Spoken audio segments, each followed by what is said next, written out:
बिहार का राजनीतिक इतिहास देखें तो आप एक नया मूवमेंट है।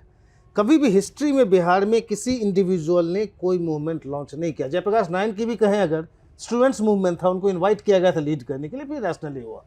एक इंडिविजुअल ने कोई मूवमेंट लॉन्च नहीं किया आज तक बिहार में, जो आप कोशिश कर रहे हैं। नहीं, देखिए, पहली बात तो मैं इसको मूवमेंट कहता ही नहीं हूँ। मैं आंदोलन नहीं कर रहा हूँ, क्योंकि मेरा आंदोलन और क्रांति में कोई यकीन नहीं है। मैं अपने हर भाषण में कहता हूँ कि आंदोलन और क्रांति ये वो तेज हथियार हैं जिससे कि आप बड़े से बड़े वृक्ष को काट सकते हैं। आंदोलनों के जरिए, क्रांति के जरिए आप लोगों को सत्ता से हटा सकते हैं, एक नई व्यवस्था नहीं बना सकते हैं।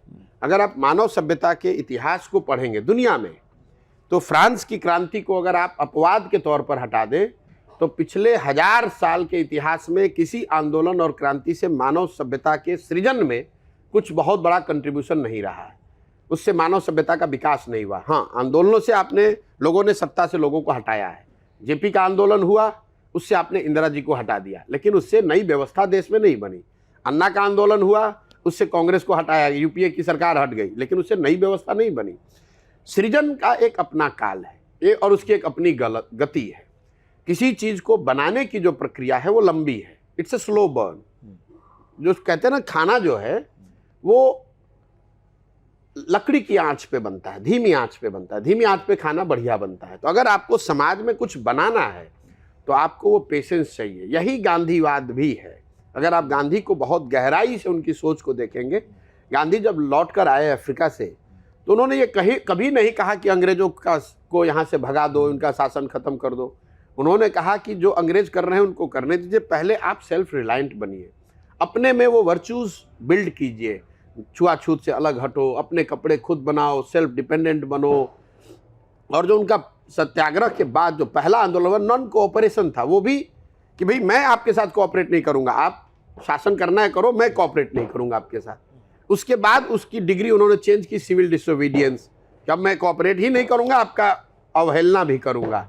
फिर जाकर कहीं भारत छोड़ो आंदोलन जैसी बात हुई।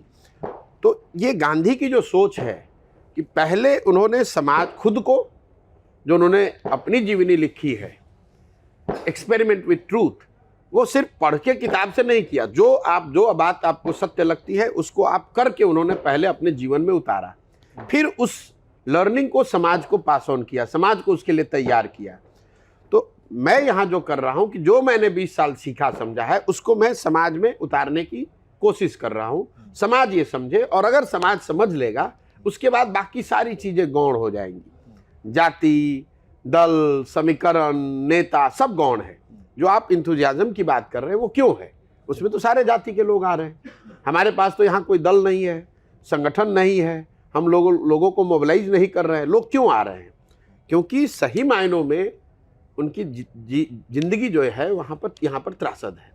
आप मुझे बताइए, आप किसी जाति के हैं, कौन नहीं चाहता है कि उसका बच्चा अच्छी जिंदगी बिताए?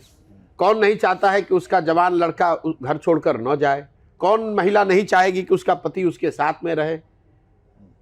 तो ये कोई ऐसी बात नहीं जो प्रशांत किशोर डिस्कवर कर रहे हैं। मैं तो जाकर सिर्फ उनको ये बता रहा हूं, भैया ये सब चीज चाहिए तो एक बार तुम देश की चिंता थोड़े दिन के लिए छोड़ दो, जाति की चिंता छोड़ दो, राज्य की चिंता छोड़ दो, एक बार पहले अपने बच्चों की चिंता कर लो। एक बार तुम अपने बच्चों की चिंता कर लोगे, अगर आपके बच्चे पढ़ लेंगे, आपके बच्चे को रोजगार मिल जाएगा, तो उसकी आपकी जिंदगी भी सुधरेगी। और जब आपके बच्चे मजबूत होंगे, आपके बच्चे रोजगार पाएंगे, तो उससे आप मजबूत होंगे, समाज मजबूत होगा, और जब बिहार मजबूत होगा तो उससे देश भी मजबूत होगा।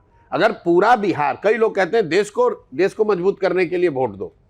मैं रोज सामने से कह रहा हूं, क्यों दो भाई? अगर 13 करोड़ बिहार के लोग गरीब और अनपढ़ रहेंगे तो उससे तो देश कमजोर होता है।